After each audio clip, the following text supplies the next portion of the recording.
Buenos días a todos. Empezamos la última jornada por el curso académico de este año.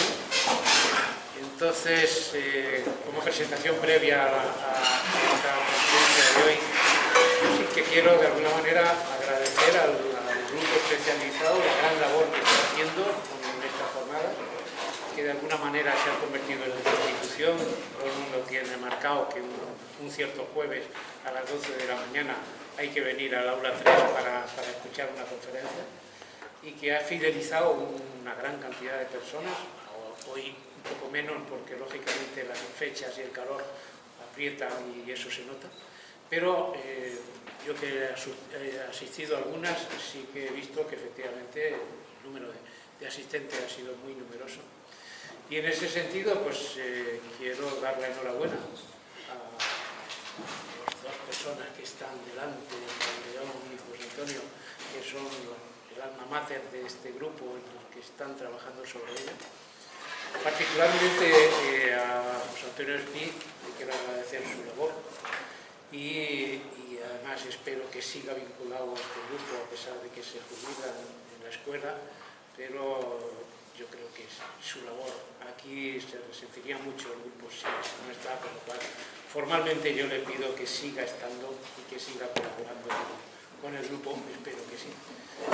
Y sin más, pasamos a presentar al conferenciante de hoy, que en el sector muy conocido, pues es una persona que lleva desde el año 75 trabajando en el tema en concreto.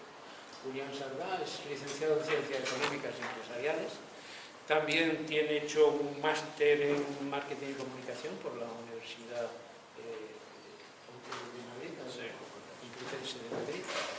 Y desde, como decía, desde el año 75 está colaborando en la Sociedad Española de Metales Preciosos, en que llegó a ser director general, y en su presentación pone ex, porque desde el año 2016, por imperativos no legales, porque podía haber continuado, pero cumpliendo sus 65 años, pues decidió anteponer a lo de director general ese ex, y dice que ahora está dedicado a sus. En cualquier caso, es probablemente, por lo que me dicen los expertos, la persona más indicada para hablar de el precio del oro y cómo se hace su factura. Muchas gracias por estar con nosotros. Muchas gracias y buenos días. Para mí es un honor haber sido invitado a esta Escuela de Ingenieros de Minas, de tan largo y reputado prestigio. En mi exposición haré un relato sobre qué significó y significa el oro en la estructura económica mundial. Si en algún momento mi tono de voz, porque no estoy muy acostumbrado a hablar en público, decrece, por favor, ruego que me lo digáis. El oro no es un metal o activo obsoleto, no es el pasado, es el presente, y como parte del mundo económico actual tiene bastante importancia. En mis 42 años de actividad profesional relacionada con este metal, he podido ver hechos que significan que estamos en la época del oro.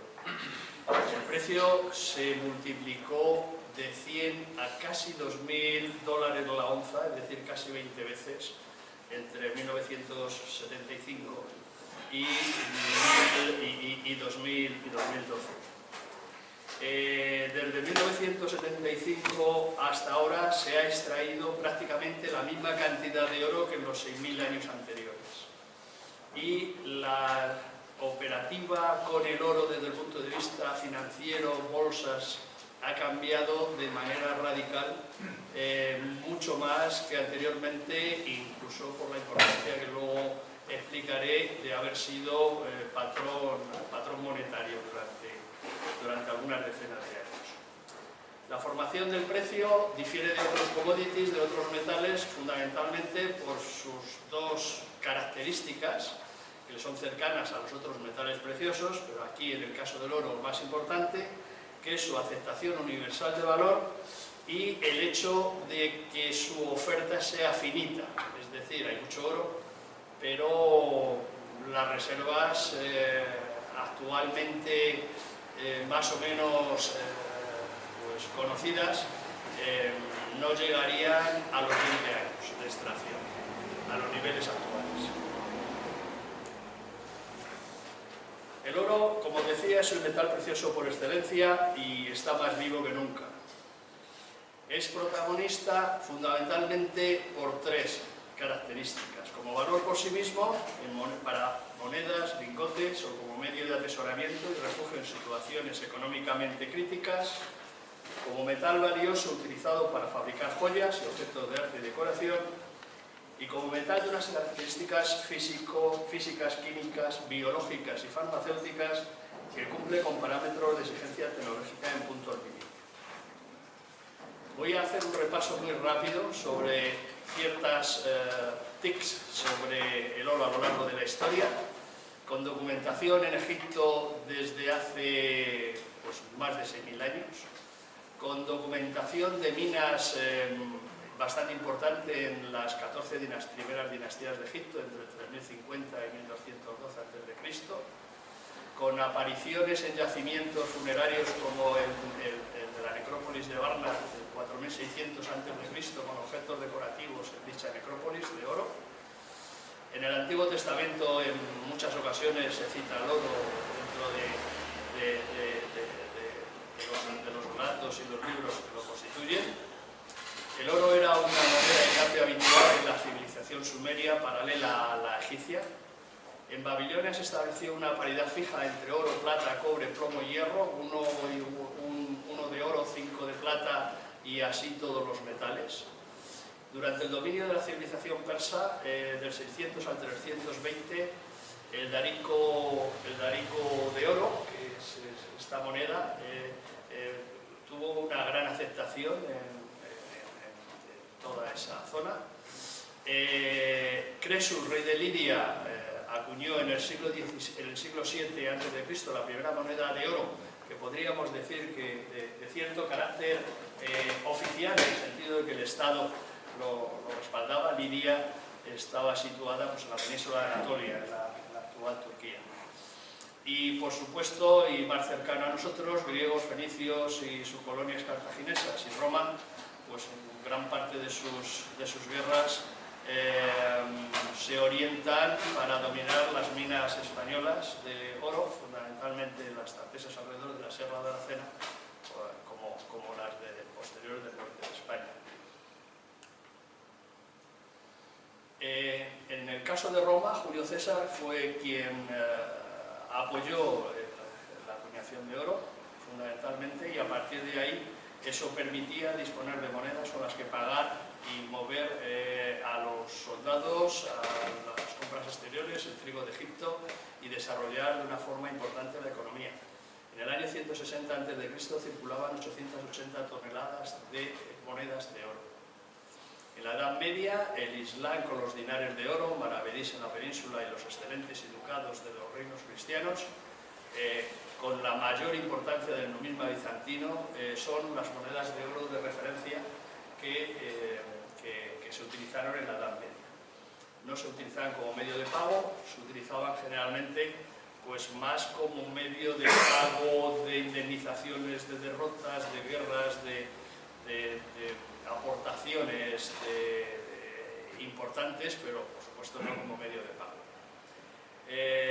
La acuñación de monedas florece con el nacimiento de los estados italianos, Florencia, Génova y Venecia, que toman protagonismo en primer lugar el florín con 3,5 gramos, que se empieza a acuñar en 1252, el florín de Florencia.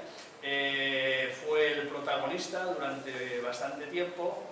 El genovino no tanto de Génova, pero realmente es el ducado veneciano el que imperó durante prácticamente 300 años y luego se utilizó para ser refundido en otras monedas posteriores ya a partir del siglo XV y XVI.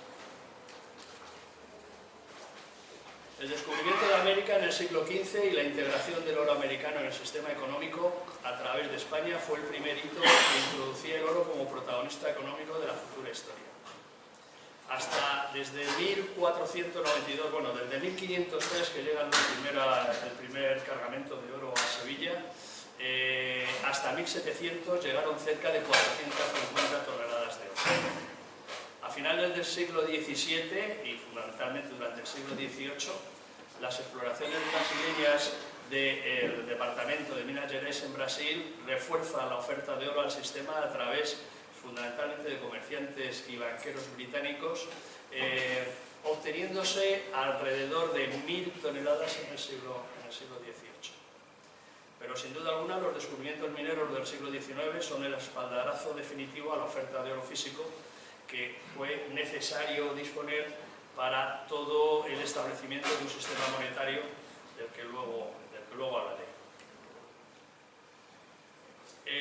Dentro de estos grandes descubrimientos los mineros del siglo XIX, pues el primero, cronológicamente, fue el de California, en el oeste de Estados Unidos, entre 1848 y 55. En 1850 se había obtenido aproximadamente el 10% del total del oro que se ha extraído hasta la fecha, unas 18.000 toneladas de oro. La cantidad extraída fue muy importante y difícil de cuantificar, aunque pasó de los primeros años, en el año 1849, 10 toneladas, a 80 toneladas en 1850, lo cual da una cifra de cantidades.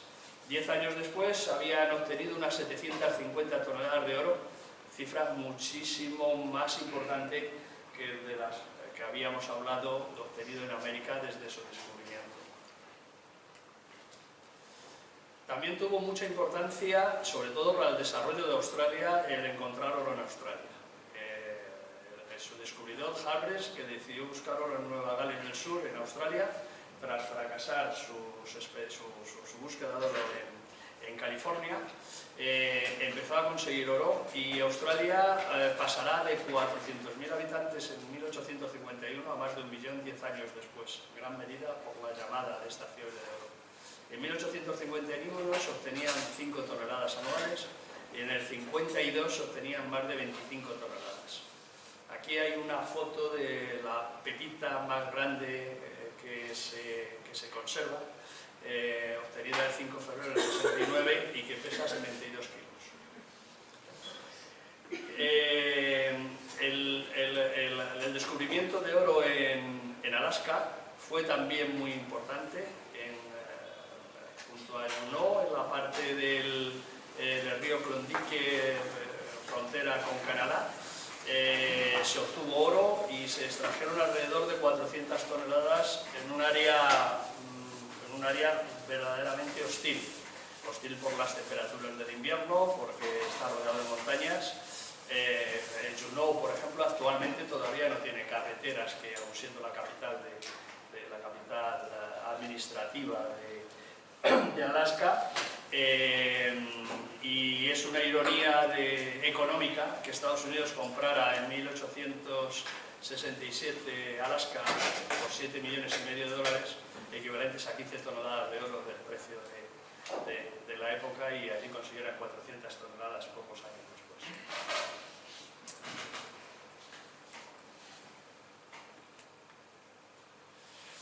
El oro como base del sistema monetario. Desde los orígenes de la humanidad, el comercio se ha realizado, mea culpa, he cogido una presentación con fondo blanco, porque la que tengo en dorado no se veía, y voy a hablar de Sudáfrica, aunque no tengo la diapositiva de Sudáfrica, porque por asuntos de los sistemas informáticos se ve que no le ha gustado Sudáfrica el sistema, ¿no? Me la borro.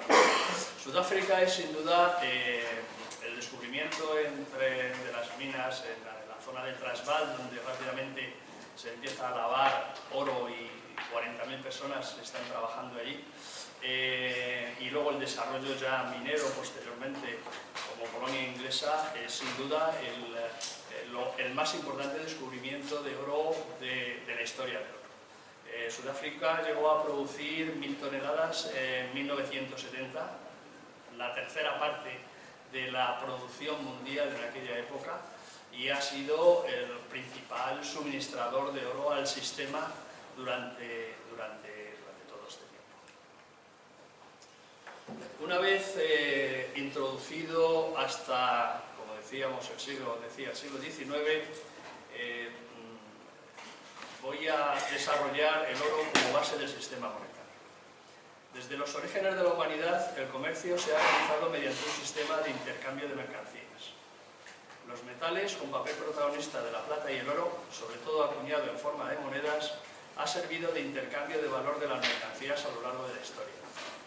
Sus características como bien duradero, divisible, homogéneo y difícil de falsificar, lo convirtieron en un bien líquido por excelencia. Hasta la Edad Media, la acuñación de oro está alrededor de los estamentos que tienen el poder político, pasando a los banqueros parte del protagonismo en los finales de la Edad Media. Las repúblicas italianas, antes citadas, desarrollan con Grecia a la cabeza un sistema de aseguramiento de calidad, por tanto, control ducal de monedas, con laboratorios en sus almacenes situados en sus almacenes del Rialto, cercanos al puente de Rialto, y esa es el principal base de su del soporte económico de su ducado de oro. Contra estas monedas, el oro en barras, los entregan pagarés o documentos de depósito, y estos documentos de depósito podríamos considerarlos como el primer papel moneda de la historia. Los banqueros, por supuesto, pues emitían estos billetes tratando de cuidar, o sea, no los truncaban, no, emitían lo que tenían o poco más. El primer país que realizó una fijación moneda-oro es Inglaterra en 1694, donde establece una paridad sobre la base del soberano de oro de 3,894 libras por onza Troy 31,1035 gramos, aunque realmente no acuña ninguna moneda de oro de soberano hasta 1821. La fuerte demanda de oro necesaria para las guerras contra Napoleón provocó una cierta subida del oro, pues desde los 18 o 19 dólares la onza, por encima de los 20. En 1844 Inglaterra establece el sistema patrón monetario, que el patrón oro es un sistema monetario que fija el valor de la unidad monetaria en términos de una determinada cantidad de oro. El emisor de la divisa, de los billetes, garantiza que pueda dar al poseedor de sus billetes la cantidad de oro que se consigna en dichos billetes. Aquí tenemos, por ejemplo, pues dos billetes, un billete americano en el que de 100 monedas de oro, curiosamente, 100 gold coins, y un billete de plata de $1 de plata.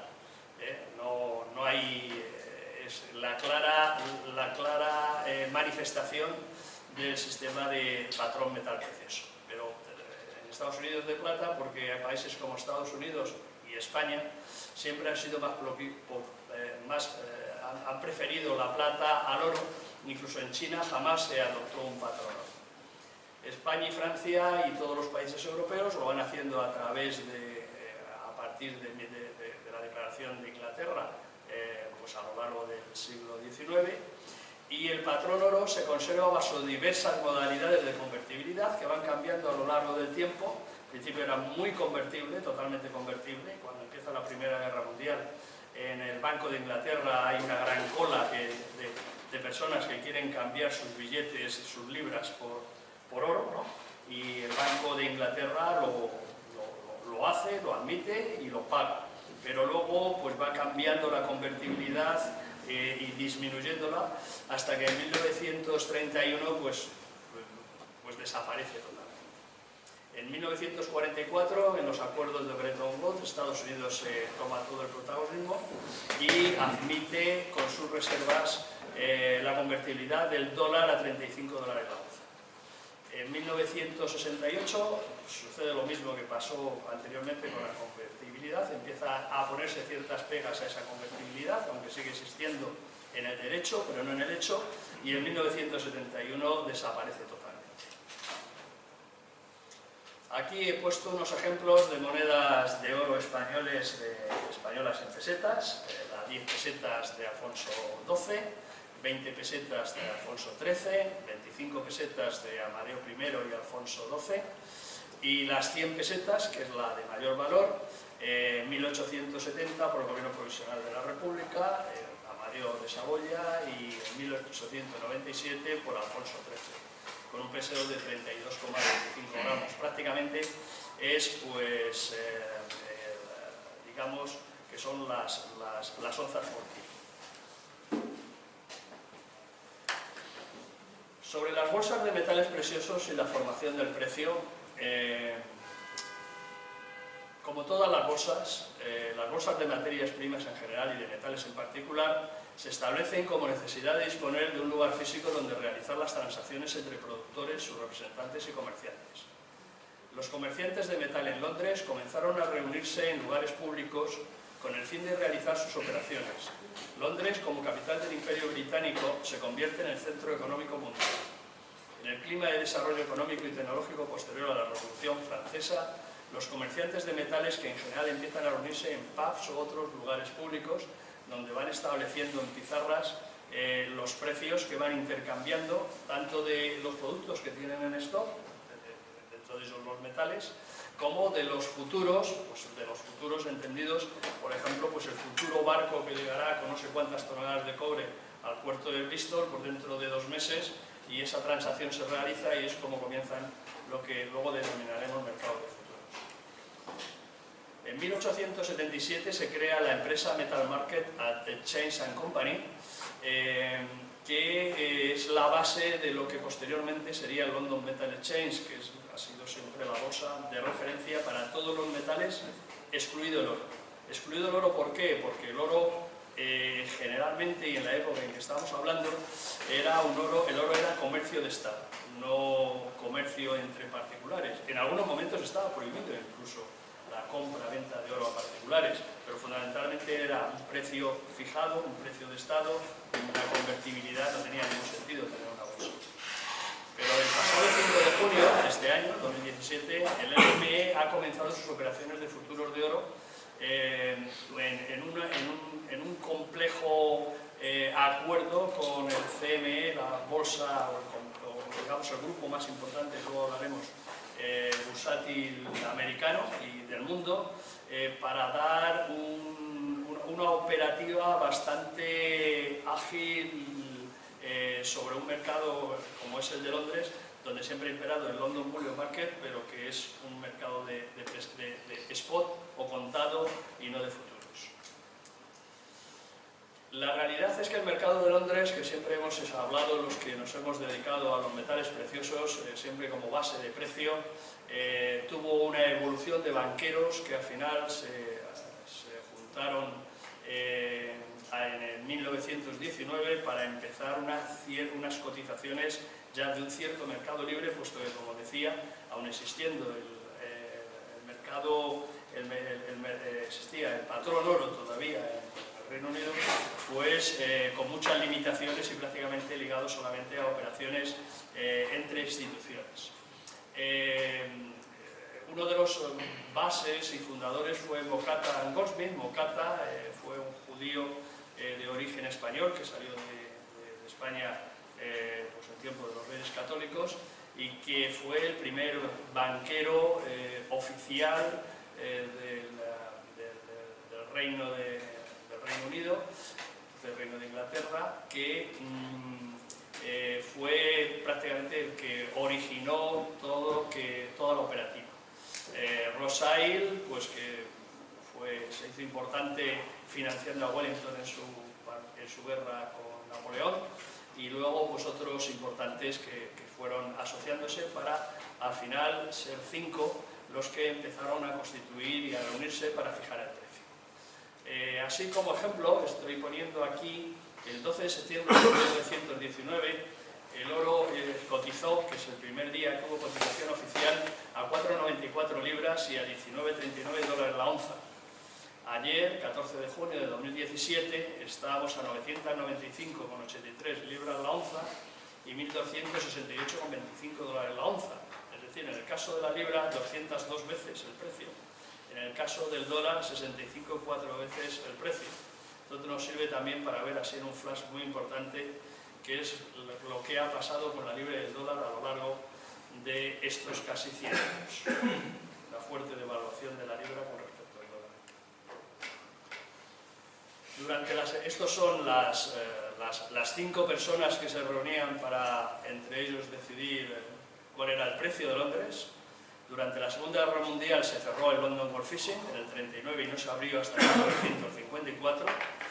En el 1987 el London Gold Market sustituyó el London Gold Market, y en 2015 el London Fishing deja de fijarse por el consorcio de bancos, socios del London Bullion Market Association, y se fija a través de diferentes entidades para garantizar un precio que se adecúa realmente a la oferta y demanda del mercado y no a los intereses de los que fijan el precio. En cuanto a las bolsas y la regulación del mercado, el London Bullion Market Association es la más importante institución mundial reguladora del mercado del oro. Son miembros más de 145 bancos, afinadores e instituciones. Se fundó en 1987 por la necesidad de privatizar el mercado del oro y de la plata con base en Londres.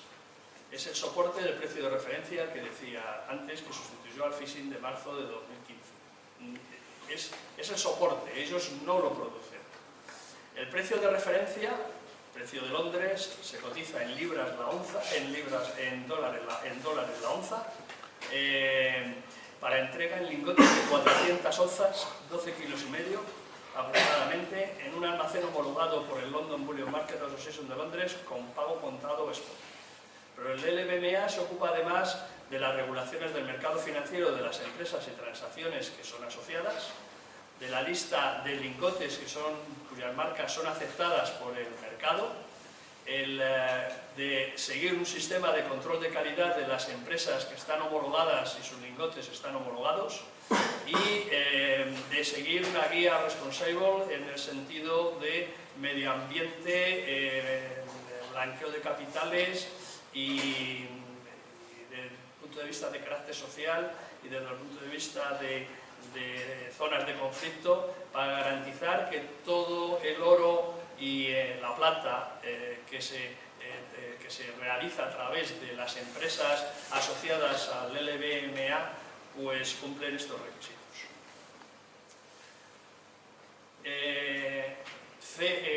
Yendo a otras bolsas,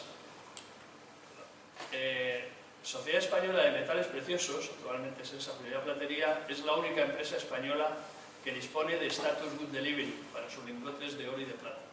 Para tener el Status Good Delivery, que sirve no solamente para el LBMA, como luego veremos, sino prácticamente para todas las bolsas internacionales del mundo, hay que tener una recomendación del Banco Central, en este caso del Banco de España.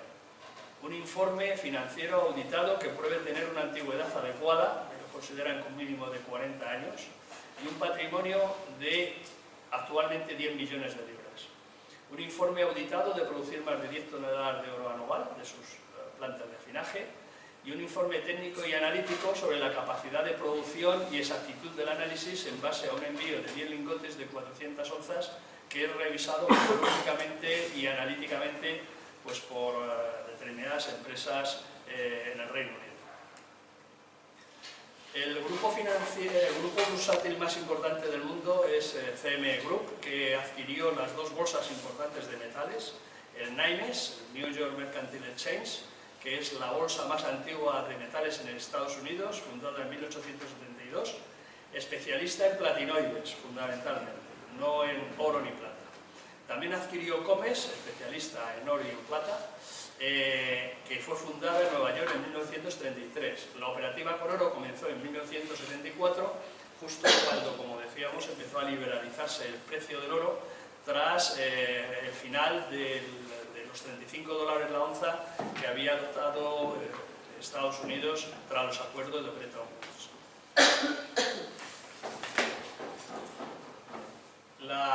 La segunda bolsa más importante para el oro es el Tocón. El Tocón es el Tokyo Commodity Exchange, empezó su operativa, empezó empezó en su operativa en 1984 con los metales preciosos.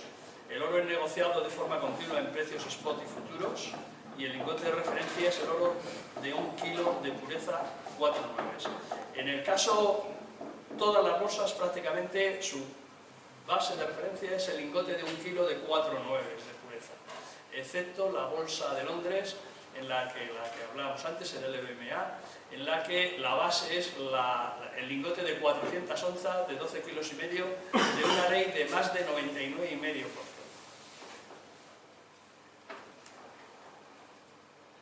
El Shanghai Gold Exchange, que está tomando un gran protagonismo por el propio desarrollo de China y porque fue fundada por el Banco del Pueblo, tiene un gran peso actualmente.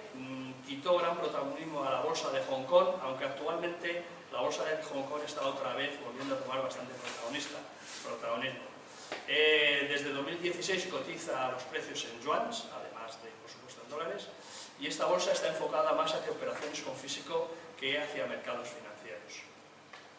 Lógicamente, las bolsas más importantes están en los países donde actualmente más demanda y oferta hay de oro. El Multi-Commodity Exchange of India es la más importante bolsa de la India, fundado en 2003 y con base en Bombay. Es una bolsa de futuros y derivados con un volumen medio de 18 toneladas diarias y una cotización basada en el lingote de oro de 1 kilo, aunque también cotiza 100 gramos y curiosamente sigue cotizando la guinea que tiene aproximadamente 8 gramos. Por estar muy cerca de la India y por ser el vehículo habitual de oro hacia India, la bolsa de Dubái tiene también mucha importancia. Cotizan futuros desde el año 2005, habiendo realizado contratos por más de 5,4 millones de lotes de 1 kilo, de nuevo 1 kilo, y es la primera bolsa internacional en ofrecer precios de futuros en rupias y opciones y derivados desde el año 2011. Esto es muy importante porque generalmente en la India se han encontrado siempre con los problemas de cambio y la volatilidad de su moneda, la rupia. Cito el Istanbul Gold Exchange fundamentalmente por cercanía más que por importancia. En cuanto a las cantidades, no tiene nada que ver en sus cantidades con las bolsas. Es una bolsa bastante de régimen interno para Turquía, que se creó en 1995 y luego fue desarrollando hasta el año 2000 todas las posibilidades que puede dar una bolsa de un país productor tradicional de joyería durante mucho tiempo con más de 150 toneladas anuales y con muchísimas empresas y orfebres. La Singapore Precious Metal Exchange es la primera del mundo del oro respaldado por físico. Es más que una bolsa, es un almacén de oro donde se puede comprar, vender y retirar 24 horas al día. Y luego el mercado, que no podríamos decir una bolsa, el mercado de Zurich, que fue fundado en 1968 por los mayores bancos de Suiza, por Swiss Bank Corporation, Union Bank of Switzerland y Credit Suisse, los tres bancos, aprovechando dificultades de la libra y de la bolsa de Londres durante un tiempo que no aseguraban la colocación de toda la producción de la minería sudafricana. Ellos hicieron un contrato, un acuerdo para su distribución y a partir de ahí entraron de una manera muy potente. Además, ellos se basan en ser el país con mayor capacidad refinadora de oro del mundo, donde están las principales refinadoras, y todo esto pues desarrollado por una situación financiero-fiscal legal que hasta hace poco tiempo pues ha sido de importante sustento para este tipo de negocio. Pero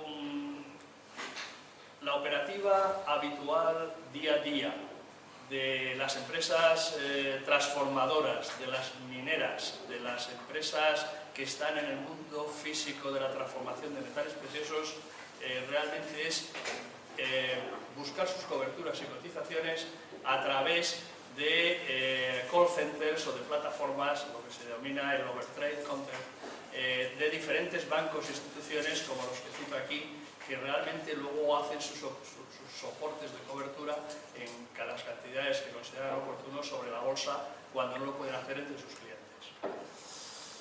Aquí estoy poniendo el ejemplo, por ejemplo, de la plataforma del HSBC en un momento determinado.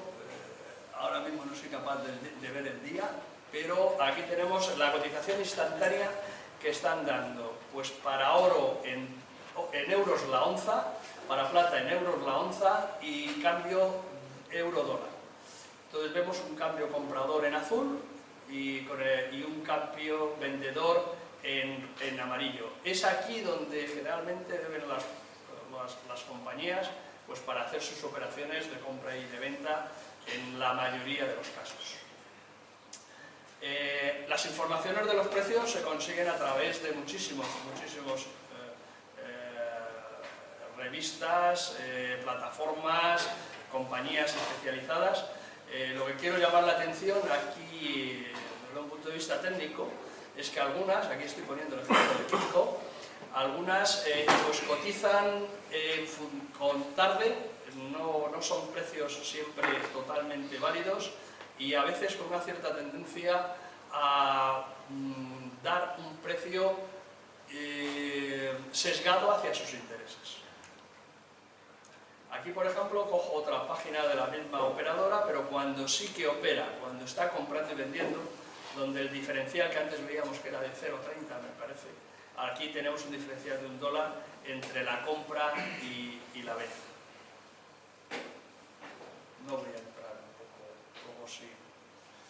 El precio del oro fluctuó en los últimos siglos entre $18,50 la onza y $20,50 hasta 1929, cuando por la Gran Depresión y las tensiones inflacionistas, fruto de la Primera Guerra Mundial, se ajustó el precio de julio de 1944 a los $35 onza que antes citaba. El aumento de precio por la demanda se dispara ante la crisis como la del petróleo, como las geopolíticas también relacionadas en aquella época, la salida del Shah de Persia en febrero del 79 y la llegada de Khomeini, alcanzando su máxima cotización del siglo XX de $850 la onza el 21 de enero de 1980. En este siglo XXI, el máximo alcanzado fue en 1923 con $20 la onza el 6 de septiembre de 2011, ante la crisis económica y los rumores de grave crisis financiera en Estados Unidos con posible pérdida de la calificación AAA para su deuda. Aquí vemos un gráfico. En primer lugar, este es en dólares la onza, desde los $35 la onza, que estábamos en finales de los 60, principios de los 70, con los 850. Aquí estamos en medias, por eso es por lo que no nos sitúa al pico de los $850 la onza. El precio tuvo un mínimo en el año 2000 alrededor de los $250 la onza. Todos los bancos centrales estaban vendiendo oro y publicitándolo lógicamente porque era parte de sus presupuestos, con lo cual el mercado anticipaba, descontaba y bajaba hasta que aquí el Fondo Monetario Internacional hizo un acuerdo entre todos los bancos centrales para limitar a 500 toneladas las ventas de oro anuales. Eso provocó una recuperación del oro, soporte del alza tan importante que tuvo posteriormente, aunque no hay que olvidar que a partir de por aquí nos empezamos a encontrar con una crisis económica importante de consecuencias entonces difíciles de vislumbrar que provocaron esa subida. Este es el precio, pero este precio es Londres, no el que he dado antes de 1920 y tantos, era como cerró esa misma tarde en Estados Unidos. Y luego, pues las evoluciones que está teniendo actualmente. Este gráfico es de fecha antes de ayer. Este es el precio en euros. En euros, pues desde que el euro empezó a tener un contravalor de diferentes divisas, pues es bastante paralelo, pero bueno, con unas curvas más sinuosas que recogen pues las devaluaciones y revaluaciones que ha tenido el euro a lo largo de esta época. En este gráfico está introducido un factor de valor real del dólar en cuanto a su, entendiendo por valor real, su comparación con determinados activos, con lo que se puede comprar en un dólar, con lo que podría comprar en un dólar, pues con 1916 y 1914, y lo que se puede comprar con un dólar ahora, y vemos que realmente el precio en dólares de valor real de dólar, pues aunque también ha tenido importantes movimientos, pues ni sin duda no son para nada los que hemos visto única y exclusivamente por la evolución. Antes veíamos en la comparación de los precios pues que son 60 veces más caro actualmente que como era por estas fechas, pero cuando empezó el FTSE de Londres, en libras en 200. Realmente pues ahí es esa relatividad que tiene el hacer una valoración exclusivamente en una moneda, pues que con el tiempo pues se ha ido devaluando en sí misma, no digamos con respecto a otras. Para cubrir operaciones, comprar, vender en las bolsas y en los mercados OTC, hay 4 tipos de operaciones fundamentales. Hoy en día con los derivados hay infinitas, las que cada uno pueda querer hacer. Spot, contado, precio contado para entrega inmediata. Forward o plazo, precio para entrega en una fecha determinada, pues el 28 de noviembre, pues un precio para el 28 de noviembre. Futuro, que es un precio para entrega en un mes determinado, normalmente en una fecha del mes. Normalmente el forward es operaciones de OTC, es decir, de banco, y el futuro son operaciones de bolsa. Las bolsas sitúan un día concreto para la manifestación de la operación. Pues yo qué sé, Comes 25 de noviembre, pues no, el día 25 de noviembre, antes del 25 de noviembre hay que manifestar si se ha comprado, pues si se va a retirar el metal y hay que pagarlo, o se va a deshacer la posición y se va a pagar o cobrar el diferencial de precio. Y luego está la opción. La opción es el precio al derecho a realizar una operación de compra o venta en un plazo establecido a un precio también establecido. La diferencia con los anteriores es que no hay ningún compromiso en ejecutarlo, porque lo que se compra es el derecho. Esta es una operativa muy válida y soporte muy importante, por ejemplo, de la industria minera, porque esto, es decir, en un desarrollo, como vosotros sabéis mucho mejor que yo, siempre una inversión a largo plazo, con unas expectativas razonadas y técnicamente ciertas, pero un precio desconocido. Un precio desconocido a lo largo del tiempo, que si en un momento determinado pues cuadra con unas expectativas de beneficios el precio, pues se puede hacer una operación perfectamente de futuro forward y tener vendida la producción de los años sucesivos a un precio conocido y por tanto ya casi conocido la parte de las pérdidas y ganancias de la compañía, si no fuera por las variaciones de los costes de producción y otros. Pero también un poco esperando pues que pueda haber unos precios más favorables, se pueden cubrir de una bajada del precio, pues comprando el derecho a vender a un determinado precio. Por debajo, por supuesto, de como está ahora, porque si no, pues nadie se lo daría, y aún así tiene un coste financiero pues posiblemente asumible. Tanto en un lado como en el otro, esto puede servir perfectamente para cubrir grandes corporaciones que necesitan grandes cantidades en el largo plazo y conocido.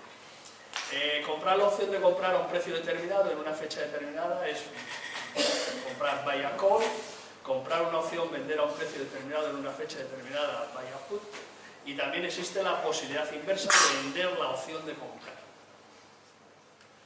y de vender.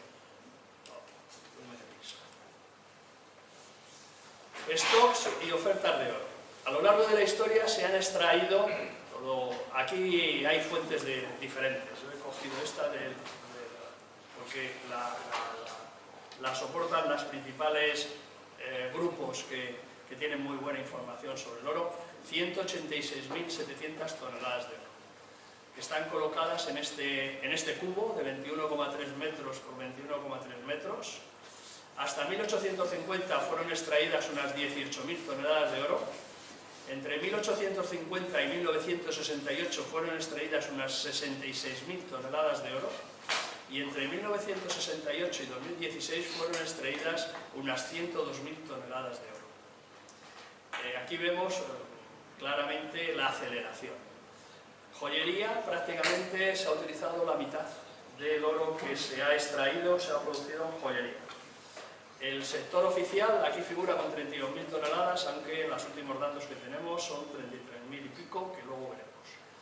Y luego en inversión privada, en fondos de inversión, 38.000 toneladas, y en otros fabricados y varios, 29.200 toneladas. Aquí también están dando una cifra aproximada de oro todavía dentro de la tierra, de 56.000 toneladas, lo cual pues a unas 3.000 toneladas anuales, que ahora se está por encima, como decía antes, pues para menos de 20 años. Desde 2010 la posición neta de los bancos centrales es compradora, con 383 toneladas en 2016, 33% menos que en 2015, que fueron 576 toneladas. Aquí están las cantidades de los diferentes países. Estados Unidos es el número 1, 8.134 toneladas. Alemania, el Fondo Monetario, gran parte de ellas también en Estados Unidos, el Fornos. Italia, Francia, China, Rusia, Suiza, Japón y España, que no es que esté en el 12º puesto, porque hay otros muchos entre medias, pero que he querido poner un poco la cantidad de oro que tiene en sus reservas, que supone el 17% de sus reservas. Actualmente hay 33.426. El último dato dado por China de 1.842 toneladas, todos lo consideramos a la baja, porque sus reservas parecen superar de manera clara las 2.000 toneladas, y cada vez pues está comprando más, no solamente por ser el primer productor actualmente, como veremos luego, de oro, sino también en otros países y en las propias bolsas, tratando de no hacer demasiado ruido, pues para no provocar una subida en el mercado. La primera oferta de oro físico, como decía, es la minería, con 3.233 toneladas en 2015 y 3.236 en 2016, que se complementa con el oro obtenido del reciclaje, fundamentalmente de joyas, que fueron 1.127 toneladas en 2015 y 1.308 toneladas en 2016, es decir, un aumento en 2016 de 17%. Principal extracción minera actual es China, con 460 toneladas, Australia 274, Rusia 269, vemos Sudáfrica con 168, lo hemos visto con 1.000, y así hasta completar las 3.200 toneladas. Aquí he tratado de indicar cómo más o menos está el coste de obtención de una onza de oro. Aunque es muy variable en función, lógicamente, de la concentración, ubicación, tipo de mina, moneda local, inversión previa a amortizar, etc., el coste medio se sitúa sobre los $1.000 la onza. Pero no es una media ponderada, y los principales productores se acercan mucho a los $1.300 la onza. Entre las principales compañías mineras pues está Barrick Gold, que es la que tiene el coste, o declara el coste más bajo. El gráfico que hay al lado, el chart, da un detalle del desglose de los gastos, donde se ve, bueno, creo que se verá desde allí, pues que son $919 la onza, pero con un cash cost de 561, es decir, todo lo demás son gastos provenientes fundamentalmente pues, de amortizaciones, royalties, etc. No son Anglo Gold, que sitúa en $1.204 la onza, y Harmony a $1.205 la onza. En el gráfico siguiente está representada la evolución de la producción minera en los principales países productores, donde vemos a Australia como la gran productora, que actualmente es la que menos produce de todos estos países, la evolución positiva y continua de China, la bajada tras una subida importante en Estados Unidos. Esto todo dependerá en gran medida si sube o no, dependiendo de los dictámenes o de la posición política medioambiental, fundamentalmente en Alaska, ¿no?, donde hay grandes yacimientos, pero que será, yo he estado allí y me parece difícil que allí se pueda autorizar una mina tal como la entendemos actualmente. No sé si dejando aquel valle, aquellos salmones y aquellos árboles y por debajo sacando el oro algún día será posible.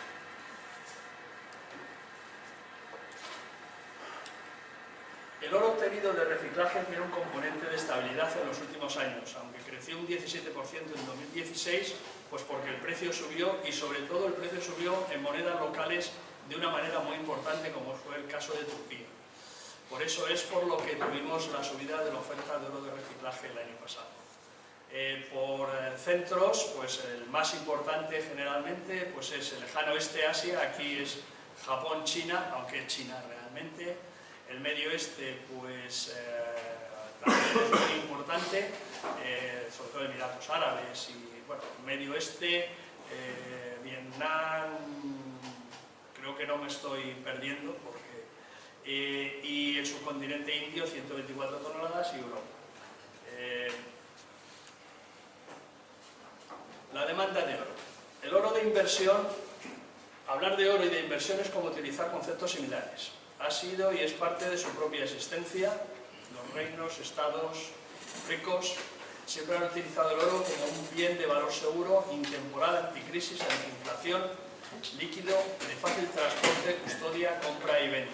Aquí pongo unas fotos de algunos lingotes de oro de inversión y de dos de las monedas bullion, que se denominan monedas bullion, a las que cotizan por su peso y contenido de oro y no por su valor numismático, pues que es el soberano de oro, es de 22 quilates, un cuarto de onza de oro contenido, y el Britannia, que es una onza de oro puro de 4 números. En España, durante la Guerra Civil, se obligó a los ciudadanos y organismos a entregar sus posesiones de metal precioso, incluidas las industrias, y estaba prohibido comprar y vender oro. Hasta 1978, el único organismo que podía vender oro era el Banco de España, y solo lo hacía para la industria, incluida la joyería, que lo justificara y con cupos muy estrictos. En 1983 se comienza a ofertar productos de inversión como Cruz Ranch por el Banco de Urquijo, pero con un 35% de impuesto de lujo. Al entrar el IVA en vigor, desaparece el impuesto de lujo y se implanta un 33% de IVA por el oro, porque realmente era para todos los productos de lujo que superaban las 100.000 pesetas. En 1993 el tipo de IVA del 33 desaparece, pero se mantiene el 15 y en el 95 sube al 16. En el año 2000 se legisla que el oro de inversión está exento de IVA, y realmente es desde entonces desde cuando pues, se puede empezar a desarrollar un mercado de oro de inversión. Pero la realidad es que la práctica prohibición primero y fiscalmente antieconómica situación para comprar oro en España hace que los españoles no tengamos cultura alguna sobre esta recomendable forma de proteger un patrimonio. La demanda de oro para inversión en 2016 ha sido de 1.516 toneladas, prácticamente un 50% de la producción, principalmente por los fondos de inversión en oro, desglosado en estas cantidades que indico aquí, donde es importante señalar que las 526 toneladas en posiciones de oro en fondos de inversión fue algo bastante no habitual y que tuvo mucha importancia en la consecución de la evolución del oro. A nivel de oro físico, la inversión disminuyó un 2%. Por regiones, pues la mayor inversión es el lejano oeste Asia, de nuevo China, y subcontinente indio, y a continuación pues Europa. Aquí pongo unos gráficos que nos hacen ver que los fondos de inversión en oro pues, han ido creciendo pues, desde el 2009 hasta 2011, después de la subida tanto del precio. Curiosamente, pues empezó a venderse, bueno, curiosamente, subió mucho, se vendió, fue negativo, y ahora sigue creciendo con las 532 toneladas en 2016, y en este primer trimestre de 2017 sigue aumentando, aunque no al mismo nivel que aumentó a principios de 2016. Pero es que a principios de 2016 se crearon muchísimas incógnitas geopolítico-económicas, ¿no? Sobre la joyería, la demanda de oro para joyería ha bajado de forma importante en 2016 y lo viene haciendo en los últimos 20 años. Fundamentalmente producido por el retroceso de la demanda de India y China, que India y China son el 56% de la demanda de oro para joyería. La cantidad demandada en 2016 varía según las fuentes, pero es de alrededor de un 15%, como decía, un 17% de bajada en China y un 22% de bajada en la India.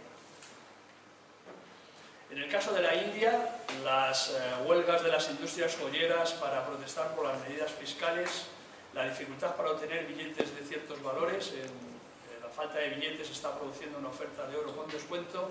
Es decir, en la India, una de las formas de tratar de aclarar la economía y tratar de evitar la economía tan importante sumergida que hay en la India, pues una de las medidas que tomaron fue la limitación de oferta de billetes, ¿no? Con lo cual dificultan las transacciones. Entonces, como hay mucho oro, pues al final pues los indios pues deciden pues vender el oro por billetes, incluso con precios por debajo de las cotizaciones, porque o sea, están dispuestos a hacerlo así.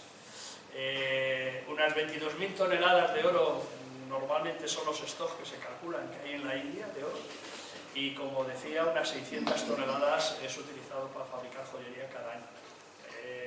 Está habiendo ahora mismo el día 1 de julio entra en vigor un nuevo sistema fiscal en el que pues, va a quedar alrededor del 18% lo que va a pagar al final un producto terminado con 3 impuestos que se superponen. Yo pienso que va a ser importante y positivo porque al final los van a saber qué tienen que pagar, mientras que antes cada estado aplicaba algo diferente y todo era muy complejo. En el caso de China se está produciendo un efecto conocido en las economías occidentales, y es la sustitución de la renta utilizada para comprar joyas en viajes u otros productos de joyería de marca o diseño, mayor valor pero menor peso. En Estados Unidos, como tercer consumidor mundial, las cifras se han mantenido en niveles de 120 toneladas de oro. Europa continúa con su retroceso continuado, aunque no especialmente importante desde 2015, pero sí desde 2010, en que ha retrocedido un 30%. En tecnología, el oro utilizado en tecnología pues es residual en comparación con lo que se utiliza en joyería o inversión, pues 322 toneladas en 2015. La electrónica es la que más peso tiene, con 254 toneladas. Y luego, pues baños galvánicos, nanopartículas, que se están utilizando bastante en tratamientos contra el cáncer, hilos, incluso para cirugía estética, productos para estética, como esta foto de Bob que pone ahí, son un nicho que tiene unas 50 toneladas de oro de demanda. La fabricación de prótesis dental, que fue muy importante en sus tiempos, pues unas 18 toneladas, teniendo en cuenta que hace unos 20 años solamente en Alemania se consumían unas 30, pues nos sitúa un poco en donde estamos. En España, como pongo aquí, pues se debe consumir como el 10% de lo que se consumía hace 20 años para prótesis dental. Analizando un poco lo que está pasando este año, el primer trimestre del 2017 la demanda de oro ha bajado globalmente en un 18%.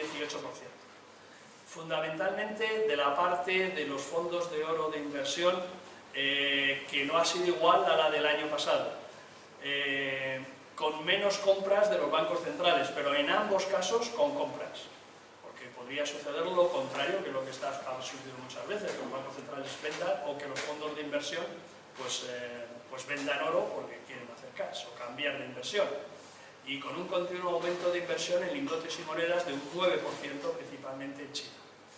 La joyería y la tecnología pues mantienen sus cifras. Y vamos ya al punto prácticamente final de la exposición, que es la formación del precio. El precio del oro depende de multitud de variables, pero la que más condiciona es la sensación de crisis económico-financiera, que puede dar lugar a un deterioro del valor de los patrimonios y activos tradicionales, muchas veces asociado a la inflación y, por supuesto, sin olvidar la oferta y la demanda. En todo caso, hay una máxima en el mercado de todos los commodities, que es que el mercado ha estudiado todas las variables, ha estudiado los charts, evaluado la evolución de todas estas variables, y en función de las previsiones obtenidas del precio que considera que va a haber en el futuro, toma sus posiciones en los mercados y se fija el precio actual. Es decir, lo que variará el precio sobre prácticamente cualquier predicción será lo imprevisto. Lo imprevisto por quien ha hecho el análisis, por supuesto. Variables que afectan al precio del oro. El análisis del precio del oro es volátil, es una técnica que sirve para el momento, pues la situación de cada parámetro también es cambiante y muchas de ellas evolucionan en relación con el propio precio y su expectativa.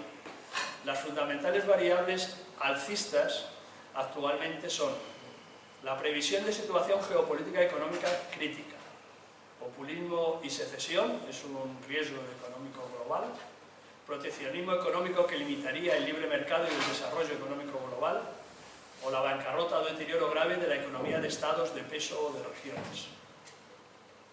Estos últimos puntos han sido bastante sensibles en los meses, yo diría casi un año, anteriores en relación pues, con todos los acontecimientos que están sucediendo. La previsión de aumento de tipos de interés. Yo he oído que Estados Unidos va a ajustar de nuevo al alza su tipo de interés. El alza de tipos de interés genera inflación y, sobre todo, genera el gasto impagable de la deuda pública de muchos países. Es decir, si el euro tiene que ajustarse por no perder competitividad con el dólar y empezamos a ver subidas de tipos de interés del euro, pues todos los países endeudados en euros, pongamos el nuestro como ejemplo, tendrá que empezar a poner en sus presupuestos unas partidas muy importantes de gastos que tendrá que quitar de otras cosas, y siempre que no suba tanto no lo pueda pagar.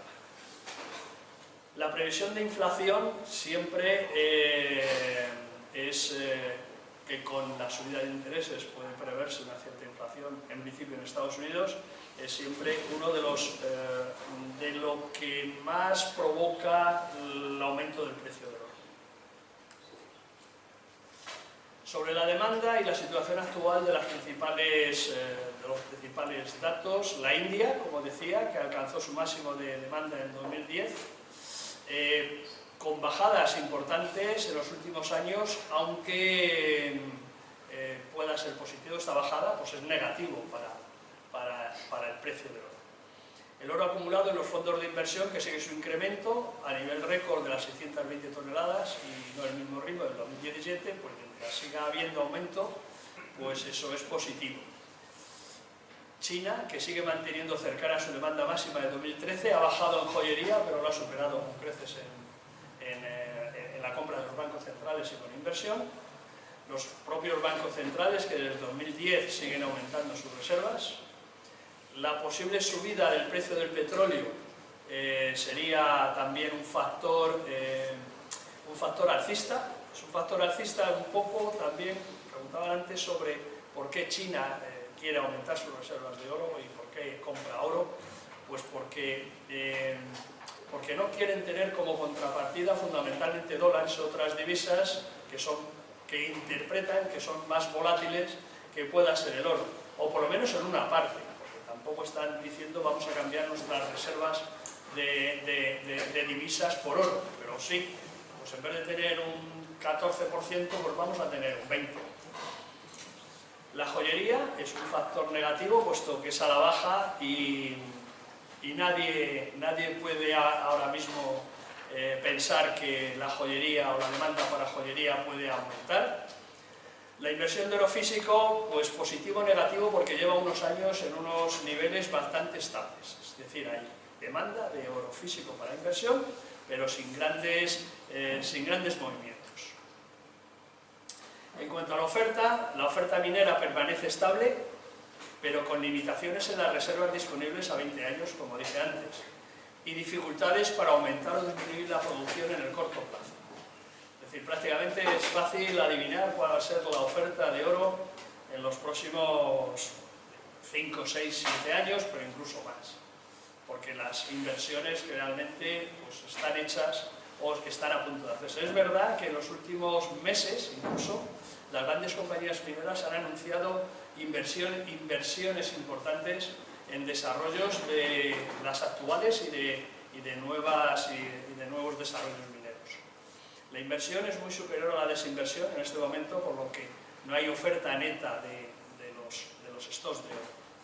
Y la oferta de chatarra de oro, pues que aumentó el último año, pues, es difícil de... está a su vez muy ligada con el precio. Sube el precio, sube la oferta de chatarra. No es como mucho se ha entendido que está más ligada a momentos de crisis, de pobreza. Realmente lo que es directamente es el precio, y si ofertan más y hay más oferta, pues el precio baja. Entonces podríamos decir que es una válvula de equilibrio.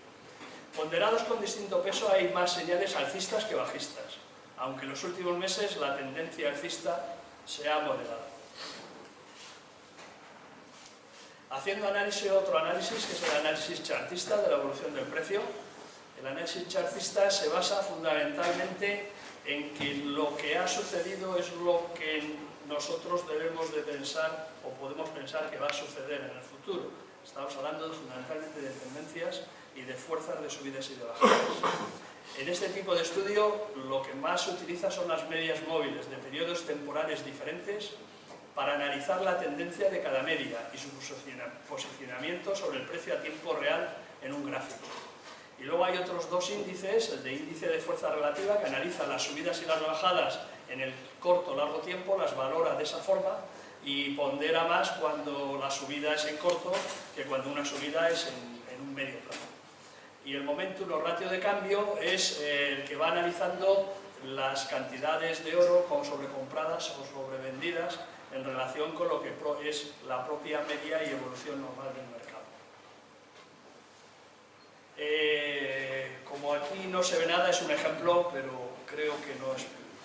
pues voy a pasar esta diapositiva. Aquí se ve mejor. Aquí tenemos un gráfico de un año de cotizaciones del precio de oro y 10 años.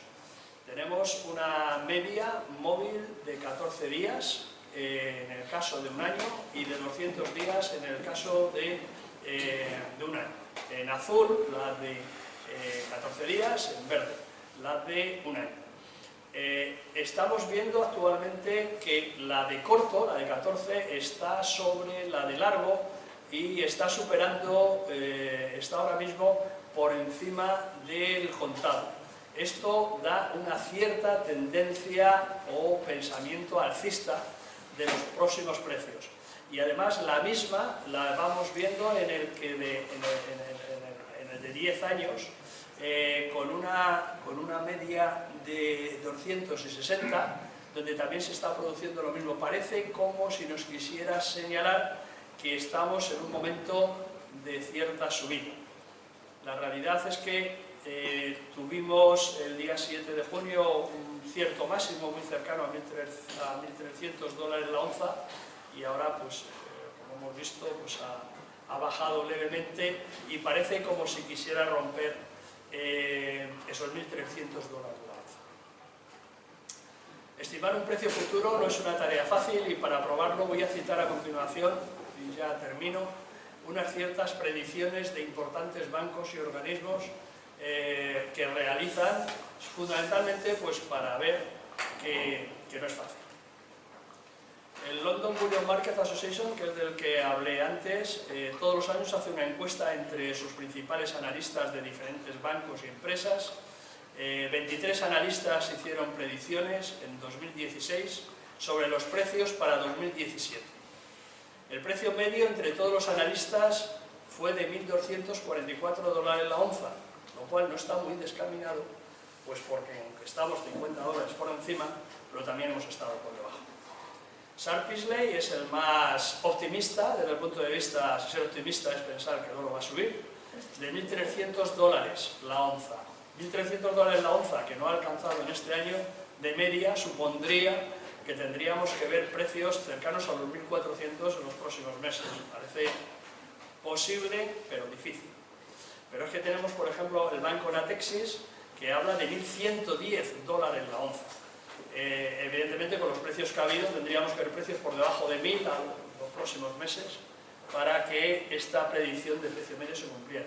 Es decir, si los grandes bancos, los prestigiosos analistas con una gran formación, experiencia y posiblemente muy buen sueldo, hacen estas previsiones, realmente es que es algo que no debe ser fácil. Y estamos hablando para el año siguiente, así que pensemos para todo lo demás. Aquí es la predicción que dio Bloomberg, que está bastante, hasta ahora, acertada, porque lo que prevé es a partir de ahora una bajada del precio del oro que, bueno, pues que Dios proveerá. La debilidad del sistema monetario actual está relacionada con la cotización de las principales monedas y está basada en la credibilidad económica y solvencia de las monedas que son aceptadas para el pago de productos y servicios, en un entorno de deuda pública emitida para financiar en adelanto proyectos que podrían no ser rentables y sobre todo pagos sociales que no tienen retorno económico. Un evento externo como un enfrentamiento armado en un área sensible, un cierre de fronteras, una crisis social revolucionaria en China, estoy poniendo verdaderas barbaridades, o una subida inesperada de tipos de interés, eso no es ninguna barbaridad, podría traer la falta de confianza en el sistema económico y las tasas que lo respaldan y el aumento inmediato de la demanda de oro en cifras difíciles de conseguir y por tanto a precios tan altos que es difícil de imaginar. Este escenario no parece tener muchas probabilidades, pero tras repasar la historia reciente en paralelo con el oro, no es posible descartar nada. En este caso podríamos tener un gráfico similar al que estamos viendo aquí, es decir, un gráfico de subida desde el año 2011, de una subida, son medias, de una subida bastante pausada, con un alto casi en 2000, en final del 2011-2012, y si eso sucede, pues una importante subida de 3 veces más hacia 2019-2020. Con estos análisis de variables y consultas a fuentes más amplias, de las aquí incluida, mi opinión es favorable a un aumento del precio del oro en el corto y medio plazo. No me atrevo a dar una opinión a largo plazo, superando los $1.300 la onza en los próximos meses y con posibilidades de consolidarse en los próximos 2-3 años el nuevo ciclo alcista. Y fundamentalmente lo baso en mi suposición de una cierta y espero que muy pequeña subida de los tipos de interés, fundamentalmente al margen de posibles situaciones críticas que podamos tener, o políticas, pues sorpresas, lo que decía antes, impredecible, que podemos tener, a pesar de que, por ejemplo, pues una de las noticias que ha sido bastante favorable haya sido el enfriamiento de la crisis en Siria, ¿no?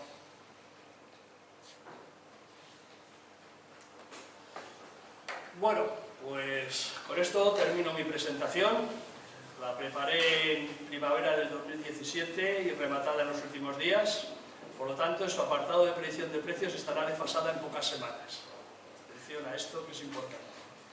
2017 se presenta como un año con posibles cambios que puedan llegar a modificar de forma importante el mundo económico que conocemos, pero espero que no, porque lo que nos ofrece como posibilidad de cambio a mí no me gusta. Muchas gracias a todas las personas asistentes por su interés y disponible para responder a las preguntas que me queráis hacer y que sepan la respuesta, lógicamente.